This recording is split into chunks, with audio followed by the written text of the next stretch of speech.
2017 Pakistan champions trophy ஜெயிச்சதுக்கு அப்புறமா இத்தனை வருடமா சாம்பியன்ஸ் ட்ரோஃபியை நடத்தாம இருந்த ஐசிசி பாகிஸ்தான் கடைசி சாம்பியன் அவங்க அப்படிங்கிறதால 2025 பாகிஸ்தான் அவங்க நாட்டில் இருந்து சாம்பியன்ஸ் ட்ரோஃபியை மீண்டும் நடத்த போறோம் அப்படின்னு ஐசிசி அவங்க அறிவிச்சாங்க. அவங்க அறிவிச்ச அந்த நாள்ல இருந்து இன்னைக்கு வரைக்கும் தொடர்ந்து இந்த சாம்பியன்ஸ் ட்ரோஃபியை எங்க நடத்துறது அப்படிங்கிற சிக்கல் தொடர்ந்து ஏற்பட்டுக்கிட்டே இருக்கு. இதுல முக்கியமா பாகிஸ்தான் நம்ம இந்தியாவை பாகிஸ்தானுக்கு தான் சாம்பியன்ஸ் ட்ரோஃபியை விளையாடணும் அப்படின்னு சொல்றாங்க. ஆனால் நம்ம இந்தியா நாங்கள் கண்டிப்பாக பாகிஸ்தானுக்கு போகவே மாட்டோம் அப்படின்னு நம்ம இந்தியா சொல்ல, ஐசிசி ஹைபிரிட் மாடலில் இந்த ஐசிசி சாம்பியன்ஸ் ட்ரோஃபியை நடத்தலாம் அப்படின்னு ஐசிசி அவங்க சொல்ல, அதாவது நம்ம இந்திய ஆட்டங்கள் மட்டும் வெளிநாட்டில் நடக்கும், மற்ற ஆட்டங்கள் எல்லாமே பாகிஸ்தான் அவங்க நாட்டுக்கு உள்ளே நடக்கும். இதுதான் ஹைபிரிட் மாடல்.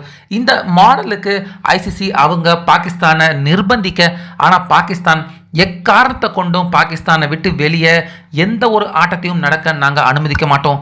இந்தியா பாகிஸ்தானுக்கு உள்ள கண்டிப்பாக சாம்பியன்ஸ் ட்ரோஃபியை விளையாடணும் அப்படின்னு பாகிஸ்தான் இந்த திட்டத்தை அறிவிச்சதுல இருந்து அவங்க நம்ம இந்தியாவை வலியுறுத்திக்கிட்டு தான் இருக்காங்க.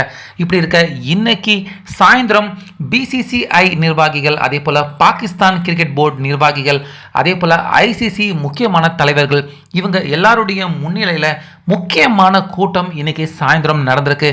அந்த சாயந்தர கூட்டத்தில் பார்த்தீங்கன்னா பாகிஸ்தான் கிரிக்கெட் வாரியம் அவங்க செஞ்ச செய்கையால் தற்போது இனிமேல் மீண்டும் சாம்பியன்ஸ் ட்ரோஃபி நடக்கவே நடக்காது, கம்ப்ளீட்டாக ஒத்தி வைக்கிறோம் அப்படிங்கிற மிகப்பெரிய கோபத்துக்கு பார்த்தீங்கன்னா பாகிஸ்தான் கிரிக்கெட் போர்டால் தற்போது ஐசிசி கோபத்தில் இந்த முடிவு எடுத்திருக்காங்க. அதாவது ஆரம்பத்தில் இருந்து ஐசிசி இந்த விவகாரத்தில் இந்தியா பாகிஸ்தானுக்கு வந்தாதான் பாகிஸ்தானுக்கு உள்ள இந்த சாம்பியன்ஸ் ட்ரோஃபியை நடத்துவோம், இந்தியா வரமாட்டாங்க அப்படின்னு சொன்னால் கண்டிப்பாக வேற நாட்டில் தான் நடக்கும். இந்த கருத்தை முன் வச்சு தான் ஆரம்பத்தில் இருந்து ஐசிசி பாகிஸ்தானில் சாம்பியன்ஸ் ட்ரோஃபி நடத்துறதுக்கான அந்த பேச்சுவார்த்தையே முதல்ல துவங்கியிருக்காங்க.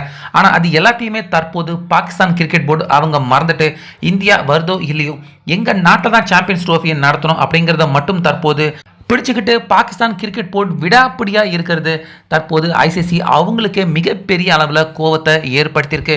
அது மட்டும் இல்லாமல் இன்னைக்கு நடந்த இந்த முக்கியமான மீட்டிங்கில் இந்தியா எங்கள் நாட்டுக்கு விளையாடலைன்னா நாங்கள் இந்தியாவில் நடக்கிற எந்த ஒரு ஐசிசி டோர்னமெண்ட்டுக்கும் இனிமேட்டு கலந்துக்கவே மாட்டோம். அது மட்டும் இல்லாமல் வேற 3வது நாட்டில் நடக்கிற ஐசிசி டோர்னமெண்ட்டில் கூட இந்தியாவுக்கு எதிராக நாங்கள் விளையாட மாட்டோம் அப்படின்னு ஐசிசிக்கே இந்த எச்சரிக்கையை தற்போது பாகிஸ்தான் கிரிக்கெட் போர்டு அவங்க கொடுத்துருக்காங்க. இதனால மிகப்பெரிய அளவில் கோபத்துக்கு பாகிஸ்தான் கிரிக்கெட் போர்டால் ஐசிசி அவங்களுக்கு கோபம் ஏற்பட்டிருக்கு. அதனால ஏற்கனவே கிட்டத்தட்ட 7-8 வருஷம் ஐசிசி சாம்பியன்ஸ் ட்ரோஃபி நடக்கல, இனிமேலும் நடத்த வேண்டாம், இந்த திட்டத்தை இதோட கைவிடுறோம் அப்படின்னு இந்த கூட்டத்தில் ஒரு விதமான கருத்து ஏற்படாததால இந்த அதிர்ச்சிகரமான முடிவை தற்போது ஐசிசி எடுத்திருக்கிறதா தகவல்கள் வெளியாகிருக்கு. ஸோ பாகிஸ்தான் அவங்களுடைய விடாப்பிடியில் இவ்வளவு கராரா அவங்க இருக்கிறத பற்றியும், அதே போல் நம்ம இந்தியா பாகிஸ்தானுக்கு போகலாமா இல்லை போகக்கூடாது அப்படின்னு எடுத்திருக்க முடிவு சரிதானா, இதை பற்றி உங்கள் கருத்தை சொல்லுங்கள்.